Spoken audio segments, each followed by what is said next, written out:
கர்த்தருக்கு ஸ்தோத்திரம். ஜெபம். சர்வ வல்லமையுள்ள எங்கள் பரலோகத்தின் தேவனே, உமக்கு நன்றி செலுத்துகிறோம் ஆண்டவரே.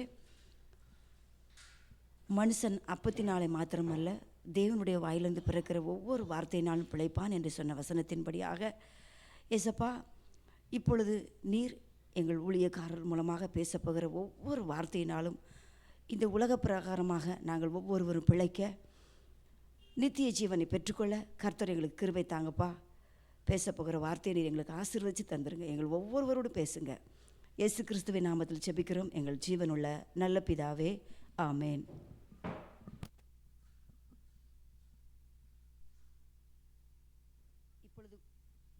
இப்பொழுது கூட ஒரு பாடல் பாடி கர்த்தருடைய நாமத்தை நாம் மகிமைப்படுத்தலாம்.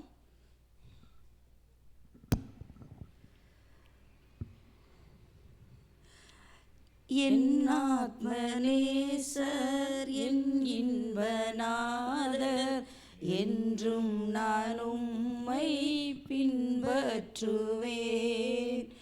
என் ஆத்மநேசர் என் இன்பநாதர், என்றும் நான் உம்மை பின்பற்றுவேன்.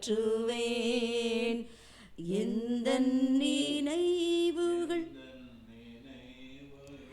உன் நினைவல்ல என்றே நீர்நாதா சொன்னதாலே, எந்த நினைவுகள் உன் நினைவல்ல என்றே நீர்நாதா சொன்னதாலே, எந்த நினைவுகள் ஏதாயினும்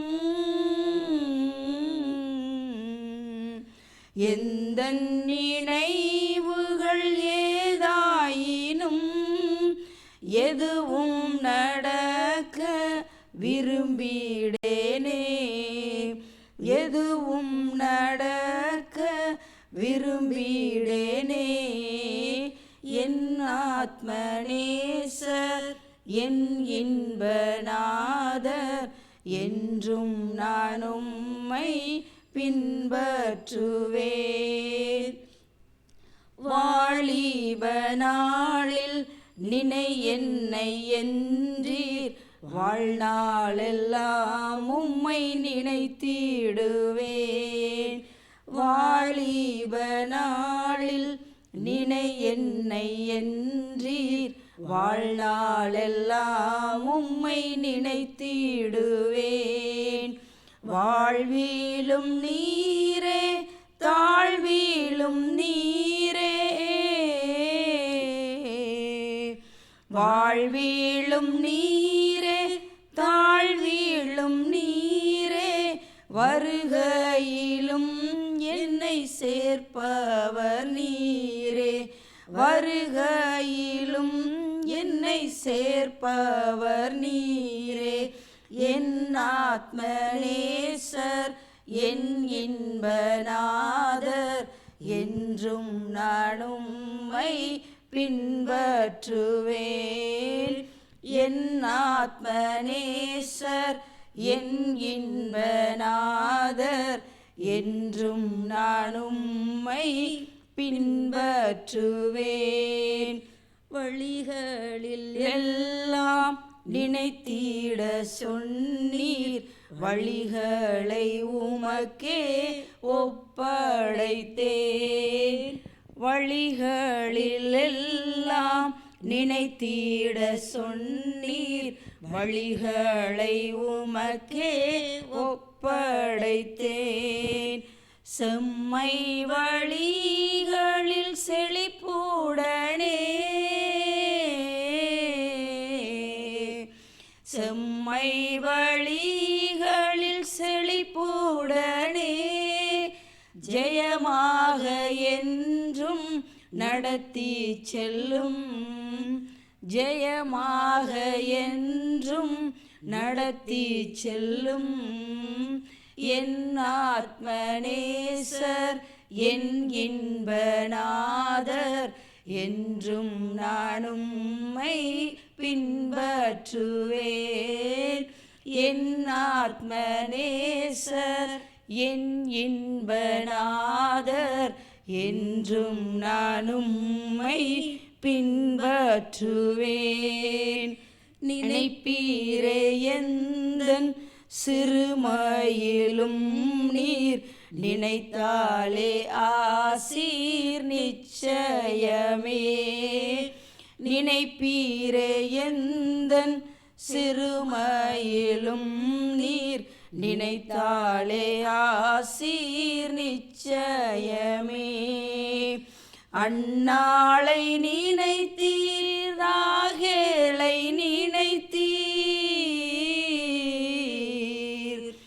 அந்நாளை நினைத்தீர், ராகேலை நினைத்தீர். அடியாளையும் இன்று நினைத்திடுமே. அடியாளையும் இன்று நினைத்திடுமே. என் ஆத்மநேசர் என் இன்பநாதர் என்றும் நான் உம்மை பின்பற்றுவேன். என் ஆத்மநேசர் என் இன்பநாதர் என்றும் நான் உம்மை பின்பற்றுவேன். ஹல்லேலூயா. அல்லேலூயா. அடுத்து நாம் கர்த்தரை ஆராதிக்கலாம்.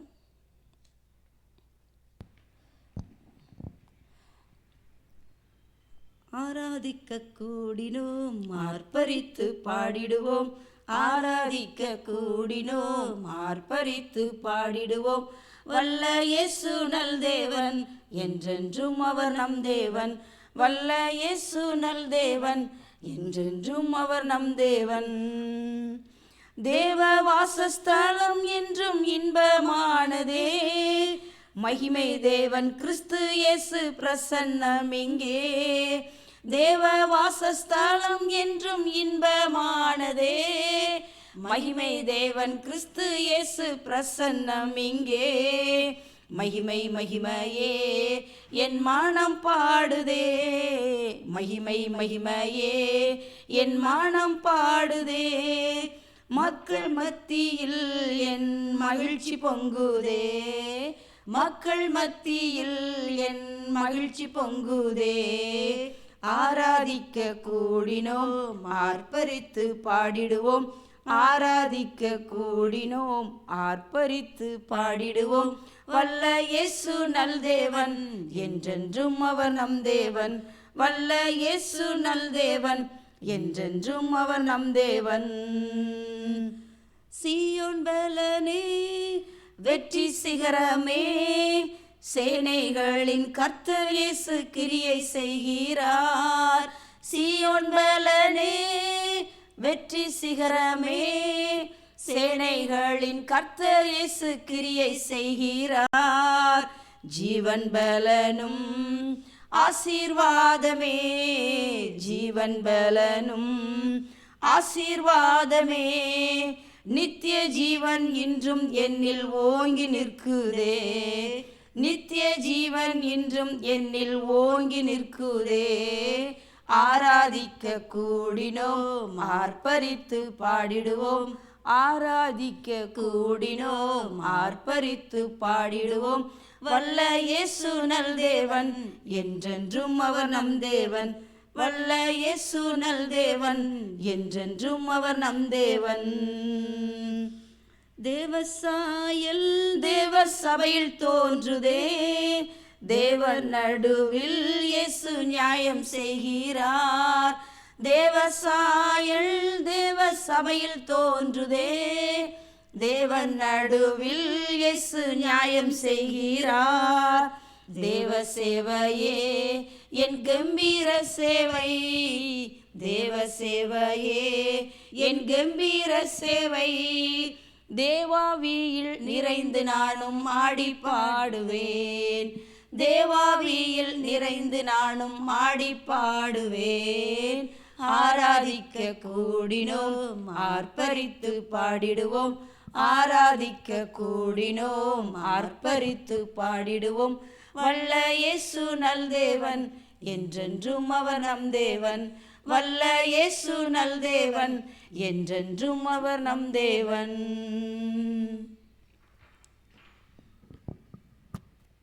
பரிசுத்தமுள்ள எங்கள் பரலோக பிதாவே, இந்த அருமையான வேலைக்காக நன்றி செலுத்துகிறோம் ஆண்டவரே. அப்பா, நாங்கள் பாடி துதி செய்து உங்கள் நாமத்தை மகிமைப்படுத்தினோம். எங்களை அங்கீகரித்த அன்புக்காக உங்களுக்கு நாங்கள் நன்றி செலுத்துகிறோம் ஆண்டவரே.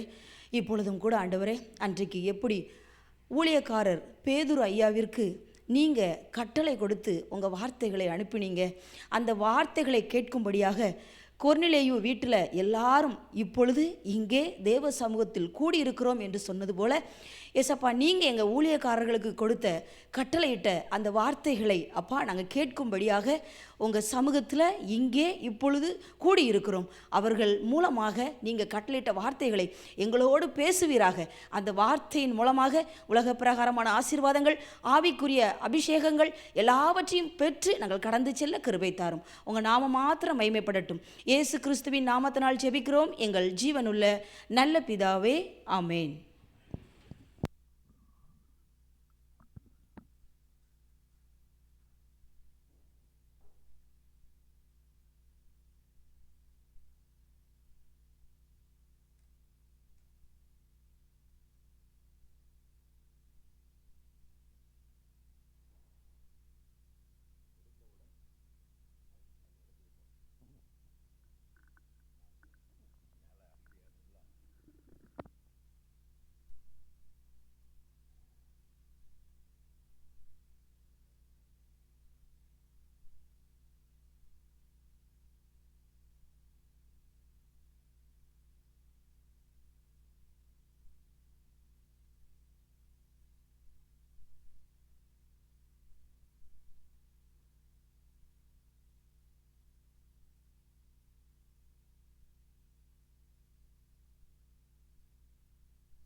அமேன், ஹல்லேலூயா.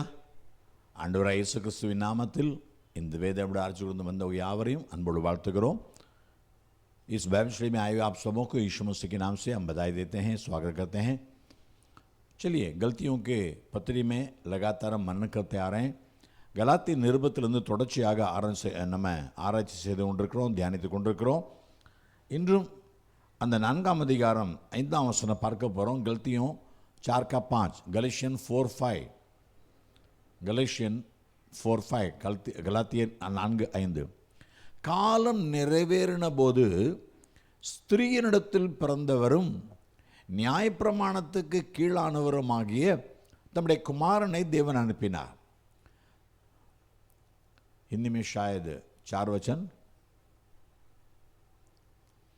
परंतु जब समय पूरा हुआ तो परमेश्वर ने अपने पुत्र को भेजा जो स्त्री से जन्मा और व्यवस्था के अधीन उत्पन्न हुआ. ஸ்திரீயிடத்தில் பிறந்தாரா. இந்த 5ஆம் வசனம், காலம் நிறைவேறின போது ஸ்திரீயிடத்துக்கு பிறந்தவர் நியாயப்பிரமாணத்துக்கு கீழானவர் என்று சொன்னால் அந்த நியாயப்பிரமாணத்தையும் நிறைவேற்ற முடியாது இயேசு வந்திருக்கிறார். ஒன்று, ஸ்திரீயிடத்தில் வித்தாய் பிறந்து வந்தவர். ஸ்திரீ से जन्म हुआ. उत्पत्ति 3:15 में, जेनेसिस 3:15, ஆதியாகமம் 3:15 பார்க்கிறோம். உனக்கும் ஸ்திரீக்கும் உன் வித்துக்கும் அவள் வித்துக்கும் பகை உண்டாக்குவேன். ஸ்திரீயின் வித்தாய் வருகிறவர் உன் தலையை நசுக்குவார். और मैं तेरे और स्त्री के बीच में और तेरे वंश और उसके वंश के बीच में बैर उत्पन्न करूंगा और स्त्री से उत्पन्न होने वाला तेरे सिर को कुचल डालेगा. शैतान, ये सांप, सर्प में साताने उन तले नसकुबा. அதே போல் ரோமர் 16:20, ரோமியன் 16:20, ரோமர் 16:20, ரோமர் 16:20 சமாதானத்தின் தேவன் சீக்கிரமாய் சாத்தானை உங்கள் காலில் ரசிக்க போடுவார். ஆனால் உங்கள் கண் காண அவர் ரசிக்கிறார். शांति का परमेश्वर शैतान को तुम्हारे पाँवों से शीघ्र कुचलवा देगा. இந்தியில் அப்படி இருக்குது, உங்கள் கால்களை கொண்டே நசுக்கி போடுவா. कुचलवा देगा तुम्हारे पैरों के जरिए. यीशु मसीह शैतान के सर को कुचलने के लिए आया. சாத்தானுடைய தலையை நசுக்கும்படியாக வந்தார். ஒன்று ஸ்திரீ இடத்துல பிறந்தார், ஸ்திரீ से जन्म हुआ. ஏசாயா 7:14 படி, ஏசாயா 7:14, ஏசாயா 7:14, ஏசாயா 7:14, இதோ ஒரு கன்னிகை கர்ப்பவதியாகி ஒரு குமாரனை பெறுவாள், அவருக்கு இம்மானுவேல் என்று பெயரிடுவாள். सुनो, एक कुमारी गर्भवती होगी और पुत्र जनेगी और उसका नाम इम्मानुएल रखेगी. இதே காரியத்தை மத்தேயு 1:23 பார்க்கிறோம். इसी बात को मत्ती 1:23 में देखते हैं. मैथ्यू 1:23, இதோ ஒரு கன்னிகை கற்பது குமாரனை பெறுவாள், அவளுக்கு இம்மானுவேல் பெயரிடுவார்கள் என்று சொன்னான். இம்மானுவேல் என்பதற்கு தேவன் நம்மோடு இருக்குன்னு அர்த்தமா. कि देखो एक कुमारी गर्भवती होगी और एक पुत्र जनेगी और उसका नाम इम्मानुएल रखा जाएगा, जिनका अर्थ है परमेश्वर हमारे साथ है. அடுத்து நியாயப்பிரமாணத்தின் கீழ்ப்பட்டவன் ஏன் சொல்லியிருக்கிறது? क्यों? व्यवस्था के अधीन, व्यवस्था के अनुसार यीशु मसीह भेजा गया है. मत्ती 5:17, मत्ती 5:17 में, मत्ती 5:17, मत्ती 5:17 में, मत्ती 5:17, நியாயப்பிரமாணத்தையோ தீர்க்கதரிசியோ நான் அழிக்கிறதுக்கு வந்தேன்னு நினைக்காதங்க. அழிக்கிறதுக்கல்ல, இந்த நியாயப்பிரமாணத்தையும் தீர்க்கதரிசியும் நிறைவேற்றுறதுக்கு வந்தேன். ஏன்னா समझो कि मैं व्यवस्था का भविष्यद्वक्ताओं की पुस्तकों को लोप करने आया हूँ. अगला वचन, लोप करने नहीं आया हूँ, मैं उसे पूरा करने के लिए आया हूँ. लोप करने नहीं परंतु पूरा करने आया हूँ. इसलिए लिखा है, यीशु व्यवस्था का गुलाम नहीं है, लेकिन व्यवस्था का उल्लंघन नहीं किया.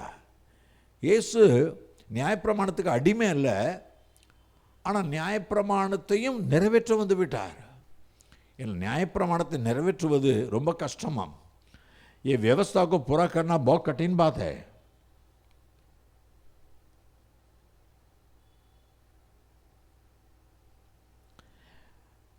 கலாத்தியர் 3:10, கலாத்தியர் 3:10, கலேஷியன் 3:10, கலாத்தியர் 3:10 பார்க்கிறோம். நியாயப்பிரமாண புஸ்தகத்தில் எழுதப்பட்டவைகள் எல்லாம் செய்யத்தக்கதாக அவள் நிலைத்திராதவன் எவனோ அவன் சபிக்கப்பட்டவன். जो जितने लोग व्यवस्था के कामों पर भरोसा रखते हैं ये सब श्राप के आदमी, क्योंकि लिखा है कि जो कि व्यवस्था की पुस्तक में लिखी हुई सब बातों के करने में स्थिर नहीं रहता वह श्रापित है. நியாயமான பிரமாணத்தை கை கொண்டா கீழ்ப்படிஞ்சா முழுமையாக கீழ்ப்படியணும். அதில் ஒன்று கூட மிஸ் பண்ணால் நீங்கள் சாபம் தான். व्यवस्था को अगर पालन करना चाहते हैं, जैसे यहूदी कहते हैं, तो उसे पूरा का पूरा पालन करना पड़ेगा. एक भी उसमें से वचन आज्ञा का उल्लंघन नहीं करना चाहिए. किया तो पूरा श्राप आ जाएगा. लेकिन गलतियों 3:13 कहती है, गलातियर 3:13, गलेशियन 3:13, गलातियर 3:13 பார்க்கிறோம். ஆனால் இயேசுவோ அந்த நியாயப்பிரமாணம் சாபத்துக்கு நம்மை நீங்களாக்கி மீட்டு கொண்டார் என்றால் நியாயப்பிரமாணம் முழுவதும் நிறைவேற்றி விட்டார். लेकिन व्यवस्था का सारे सांप को यीशु मसीह ने अपने ऊपर ले लिया, क्योंकि उसने व्यवस्था पूरा किया. அதான் நியாயப்பிரமாணத்துக்கு கீழ்ப்பட்டவரும் தம்முடைய குமாரனுமாய் இயேசு அனுப்பினார். वो स्त्री से जन्म हुआ, लेकिन व्यवस्था को पूरा करते हुए आया. स्त्री இடத்துல பிறந்தார், சர்ப்பத்தின் தலையை நசுக்க நியாயப்பிரமாணத்துக்கு கீழ்ப்பட்ட நியாயப்பிரமாணத்தை நிறைவேற்றும்படியாக.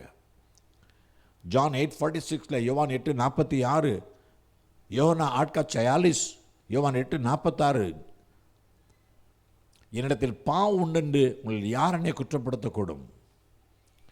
तुम्हें से कौन मुझे पापी ठहराता है? அந்த நியாயப்பிரமாணத்தை போதிக்கிற வேதபாரக பரிசேயர் முன்னால் சவாலிட்டு சொல்லுகிறார். व्यवस्था को प्रचार करने वाले शास्त्रियों के सामने चुनौती देकर कहता है, बताओ मुझमें कौन सा पाप है? मैं क्या पाप, मुझसे पाप देख सकते हो? न्याय प्रमाणத்தின்படி நடந்தார். न्याय प्रमाणத்தை நமக்கு சொல்லலை, उसने व्यवस्था पूरा कर दिया। आमेन, हालेलुया। तो उसने पूरा किया, लेकिन हमें उससे छुड़ा दिया। न्याय प्रमाण சாபத்துக்கு நம்ம நீங்களாகி மீட்டு கொண்டா। நல்லது, தேவன் ரைட் டைம்ல இயேசுவை அனுப்பினாராம்। सही वक्त यीशु मसीह को पिता परमेश्वर ने भेज दिया। அவரை உலகத்தில் அனுப்பினார், உலகத்தில் அனுப்பினார்।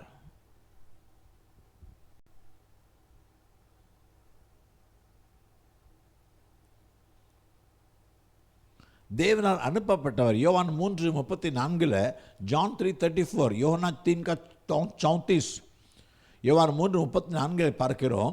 தேவனால் அனுப்பப்பட்டவர் தேவனுடைய வார்த்தைகளை பேசுகிறார்। தேவன் அவருக்கு தமது ஆவி அளவில்லாமல் கொடுத்திருக்கிறார்। क्योंकि यीशु मसीह जिसे परमेश्वर ने भेजा है वह परमेश्वर की बातें कहता है, और वह आत्मा नाप कर नहीं देता। बिना माप यीशु मसीह का अभिषेक दिया है। और தேவனால் அனுப்பப்பட்டவர் எதற்காக அனுப்பப்பட்டாராம்? ஏசாயா 61 அதிகாரம் 1, 2, 3 ஏசாயா 61 का अध्याय 1, 2, 3 में देखते हैं। ऐसा 61, 1, 2, 3 பார்க்கிறோம்। எதற்காக? இருதயம் நொறுங்குண்டவர்களுக்கு காயம் கட்டுதல், சிறைப்பட்டவர்களுக்கு விடுதலை, कट्टुंडरों कट्टविழ்तल,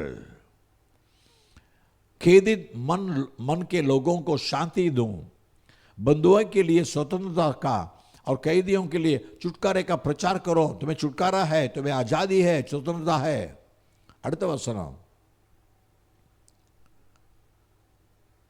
கர்த்தருடைய அனுக்கிரக வருஷத்தையும் நம்முடைய தேவன் நீதியை சரிகிற நாளையும் கூறவும், துயரப்பட்ட அனைவருக்கும் அருள் செய்யவும், यहोवा के प्रसन्न रहने का वर्ष का हमारे परमेश्वर के पलटा लेने का दिन का प्रचार करो, कि सब विलाप करने वालों को शांति दो। சியோனில் துயரப்பட்டவர்களை சீர்படுத்த, அவர்களுக்கு சாம்பலுக்கு பதிலாக சிங்காரத்தை, துயரத்துக்கு பதிலாக ஆனந்த ஒடுங்கின ஆவிக்கு பதிலாக துதியினுடையும் கொடுக்கவும் அவர் என்னை அனுப்பினார்। और सियोन के विलाप करने वालों के सिर पर की राख दूर करके सुंदर पगड़ी बांधूं, कि उनका विलाप दूर करके हर्ष का तेल लगाओ, और उनकी उदासी हटाकर यश का ओढ़ना ओढ़ाऊं। इसलिए परमेश्वर ने मुझे भेजा। यीशु எதற்காக தேவன் அனுப்பினார், இதற்காக அனுப்பினார்। லூக்கா 4:19 இதே காரியத்தை ஆண்டவர் இயேசு சொல்லுகிறார்। லூக்கா 4:19 में यीशु मसीह इसी बात को कहता है। लूक 4:19, லூக்கா 4:19 பார்க்கிறோம்। கர்த்தருடைய அனுக்கிரக வருஷத்தை பிரசித்தப்படுத்த என்னை அனுப்பினார்। प्रभु के प्रसन्न रहने का वर्ष का प्रचार में करना है। இந்த வருஷம் தேவனுடைய அனுக்கிரக வருஷம், ஆசீர்வாதத்தின் வருஷம், கிருபையின் வருஷம், நன்மையின் வருஷம் என்று நம்புங்க, ஏற்றுக்கொள்ளுங்க। ये साल परमेश्वर का प्रसन्न होने का, परमेश्वर का भलाई का, परमेश्वर का आशीष का, परमेश्वर का दया दिखाने का वर्ष ऐसे समझो, विश्वास करो। अरे கூறத்தான் வந்திருக்கிறார் இயேசு, उसे बताने के लिए आया है। ये तुम्हारे लिए एक अनुग्रह का, आशीष का, प्रार्थना का जवाब का वर्ष होगा। அனுக்கிரக வருஷமாக, ஆசீர்வாத வருஷமாக, உங்க ஜெபத்துக்கு பதிலளிக்கிற வருஷமாக இருக்கும், நம்புங்க। அதுக்காக இயேசுவை அனுப்பினார்। ரோமர் 8:3, ரோமியோ 8:3 में, रोमन्स 8:3, ரோமர் 8:3 பார்க்கிறோம்। எதற்காக இயேசுவை அனுப்பினாரா? ரோமன்ஸ் 8:3,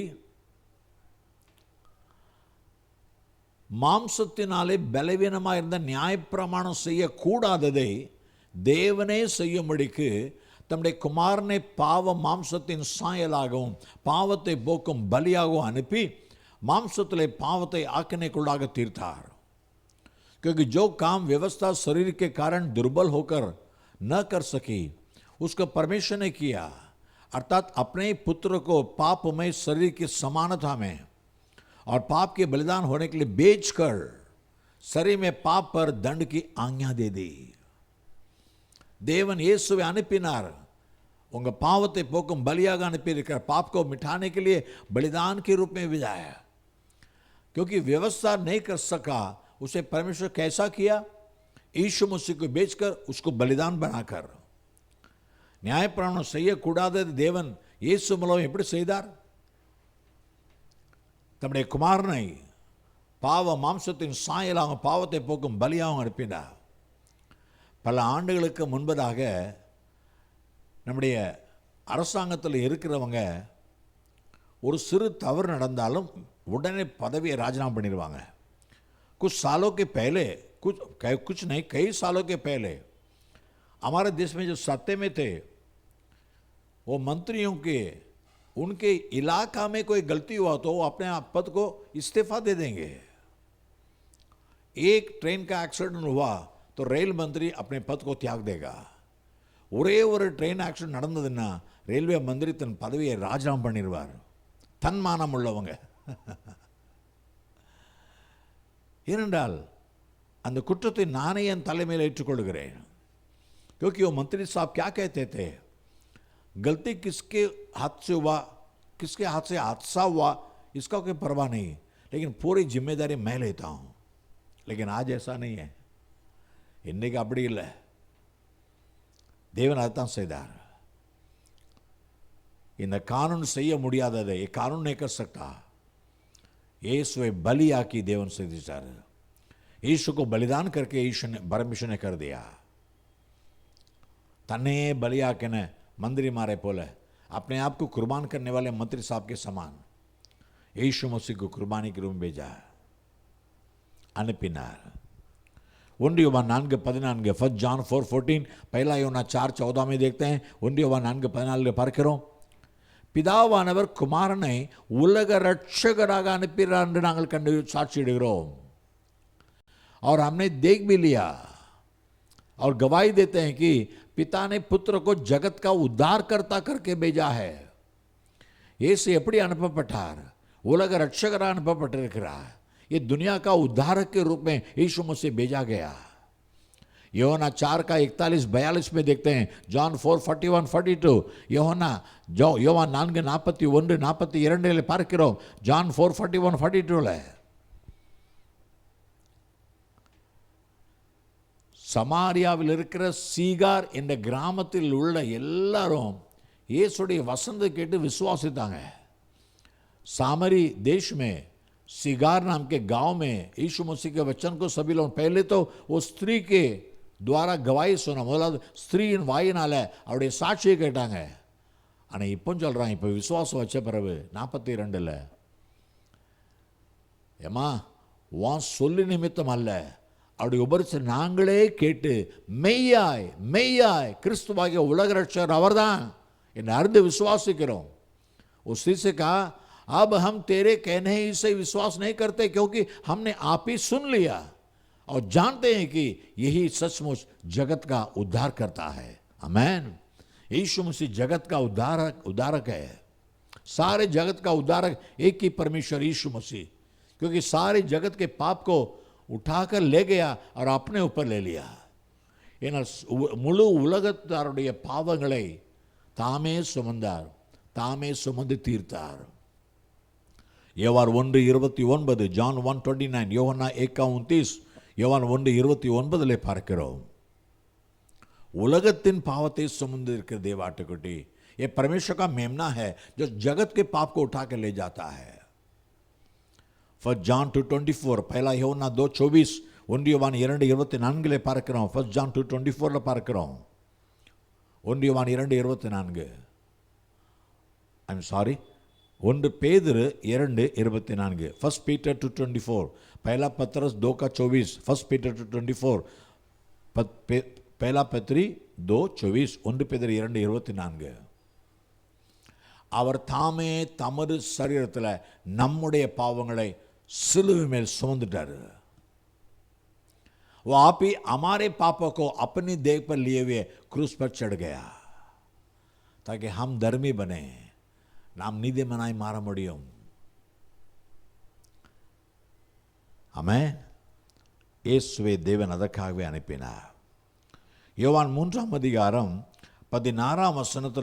யோவான் 3:16 John 3:16 யோவான் 3:16 தேவன் தம்முடைய ஒரே பேரான குமாரனை விசுவாசிக்கிறவனும் கெட்டு போகாமல் நித்திய ஜீவனை அடையும்படிக்கு அவரை தந்தரடி இவ்வளவாய் உலகத்தில் அன்பு கூர்ந்தார். परमेश्वर ने जगत से ऐसा प्रेम रखा कि उसने अपना इकलौता पुत्र यीशु मसीह को दे दिया ताकि जो कि उस पर विश्वास करे वह नाश न हो परंतु अनंत जीवन पाए. लेकिन अगला वचन क्या कहता है? அடுத்த வசனம் என்ன சொல்கிறது? நெக்ஸ்ட் வேர்ட், உலகத்தை ஆக்கினைக்குள்ளாக தீர்க்கும்படி தேவன் தம்முடைய குமாரனை இயேசுவை உலகத்தில் அனுப்பல, அவரால் உலகம் ரட்சிக்கப்படுவதற்காகவே அவரை அனுப்பினார். परमेश्वर ने पुत्र को जगत में इसलिए नहीं भेजा कि जगत पर दंड की आज्ञा दे, परंतु इसलिए कि जगत उसके द्वारा उद्धार पाए. दंड को यीशु ले लिया और तुम्हें हमें पाप के दंड से मुक्त किया. தண்டனையை ஆக்கினையை இயேசு ஏற்றுக்கொண்டார். ஆனால் உங்களையும் என்னையும் பாவத்தின் தண்டனைக்கும் ஆக்கினைக்கும் நீங்களாக்கி விடுவித்தார். அதுக்காக இயேசு அனுப்பப்பட்டார். इसलिए यीशु मसीह को खुदावन ने भेजा, அதற்காகவே அனுப்பினார்.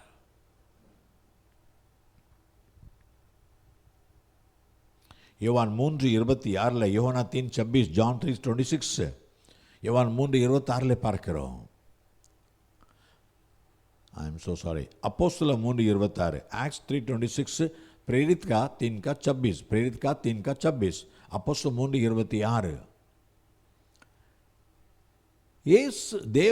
தேவன் இயேசுவை எழுப்பி உங்கள்கிட்ட தான் முதல்ல அனுப்பினார்.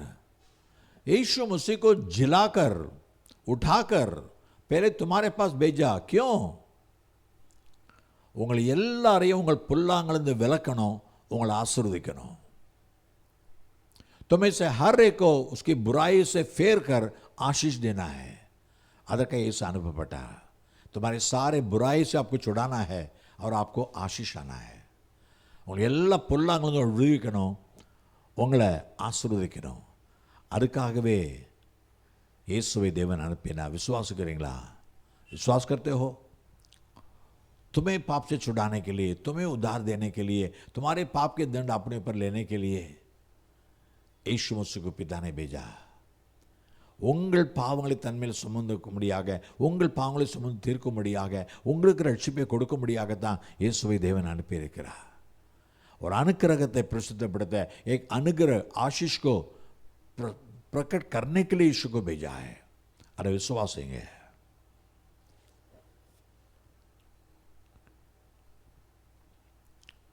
யோவான் 1:6, 6, 7, 8 இது மட்டும் சொல்கிறேன்.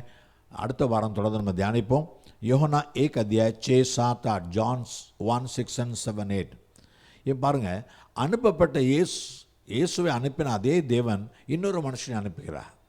यीशु को भेजा हुआ वही परमेश्वर और एक मनुष्य को भेजता है. தேவனால் அனுப்பப்பட்ட ஒரு மனுஷன் இருந்தான், அவன் பேர் யோவான். 6 யோவான், தேவனால் அனுப்பப்பட்ட ஒரு மனுஷன் இருந்தான், அவன் பேர் யோவான். एक मनुष्य परमेश्वर की ओर से उपस्थित हुआ ने भेजा गया. हिंदी में तमिल लिखा भेजा गया. परमेश्वर ने भेजा एक मनुष्य को, उसका नाम யோஹனா था. नेक्स्ट वर्ड, அவன் தன்னால் எல்லாரும் விசுவாசிக்கும்படி அந்த ஒளியாக இயேசுவை குறித்து சாட்சி கொடுக்க சாட்சியாக வந்தான். वो गवाही देने आया कि ज्योति की गवाही दे. ज्योति है यीशु मसीह, उसकी गवाही दे ताकि सब उसके द्वारा विश्वास लाए. எல்லாரும் நான் சொல்கிறத கேட்டு ஒளியாக இயேசுவை விசுவாசிக்கணும். सभी लोग मेरी बात सुनकर ज्योतिमय यीशु को विश्वास करने. அவன் அந்த ஒளி அல்ல, அந்த ஒளியை குறித்து சாட்சி கொடுக்க வந்தவனாக இருந்தான். யோஹனா आप तो वह ज्योति न था, पर तो ज्योति की गवाही देने के लिए आया था. ஆனால் யோவான் 5:35, யோவானா 5:35, ஜான் 5:35, யோவான் 5:35 பார்க்கிறோம். இவன் ஒளியை குறித்து சாட்சி கொடுத்தான். இவனே எரிந்து பிரகாசிக்கிற ஒளியாய் மாறிவிட்டான். ये स्वयं ज्योति यीशु के बारे में गवाही देता रहा. दिन बढ़ते बढ़ते वो स्वयं जलता चमकता हुआ दीपक बन गया और सभी लोग उसके उज्जाले में खुशी मनाने लगे. और வெளிச்சத்தில் அநேகர் கலிகூற மறந்து இருந்தாங்க. இந்த இயேசுவை அனுப்பினவர் யோவானை அனுப்பினார்.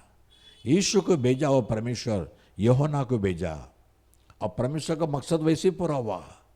தேவனுடைய விருப்பம், தேவனுடைய திட்டம் அப்படியே நிறைவேறிட்டு இயேசுவின் மூலம் ரட்சிப்பை வெளிப்படுத்தினார். அன்றைக்கு யோவானை போல உங்களை என்னை அனுப்புகிறார். ரட்சகராக இயேசுவை, ஒளியாக இயேசுவை பற்றி எல்லாருக்கும் சொல்லணும்னு. यीशु मसीह को हमारे लिए भेजा, हमारे पाप से छुड़ाया, दंड से आज़ाद किया.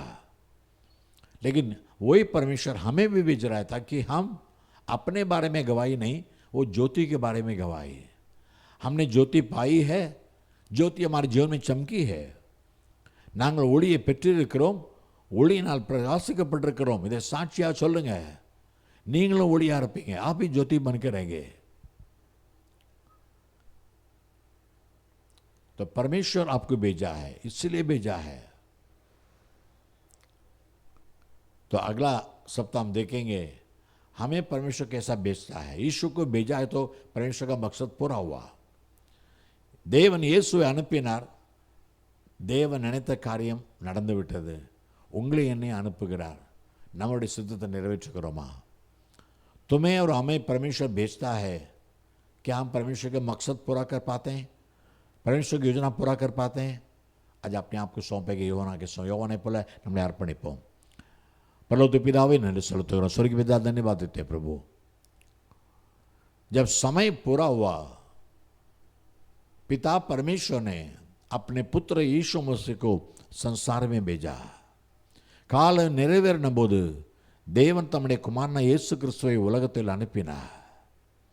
உலகத்தை ஆக்கினைக்குள்ளாக தீர்க்க முடியல, ஆனால் உலகத்தின் பாவத்தை தாமே சுமந்து उलगते आके विड़विक यीशु वंदा.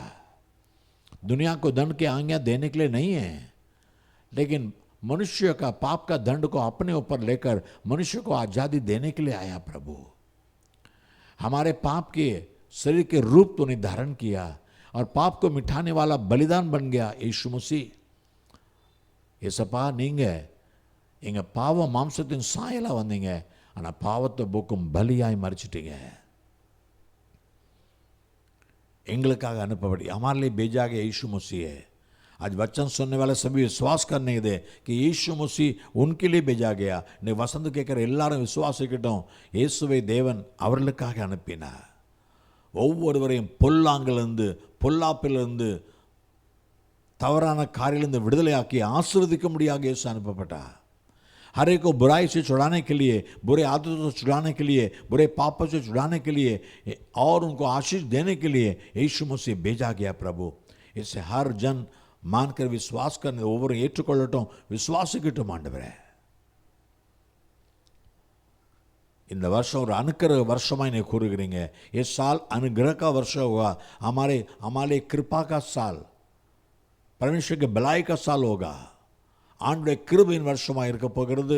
ஆண்டுடைய நன்மையின் வருஷமாக இருக்க போகிறது. அதற்காக நன்றி செலுத்துகிறப்பா.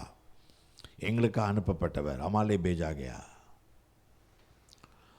உலக ரட்சகராய் அனுப்பப்பட்டிருக்கிறீங்க. प्रभु यीशु मसीह तो दुनिया का उद्धारक के रूप में भेजा गया. உடைய வசந்த கேட்கிறவங்க நம்புவாங்க, விசுவாசமாக ஏற்றுக்கொள்ளுவாங்க.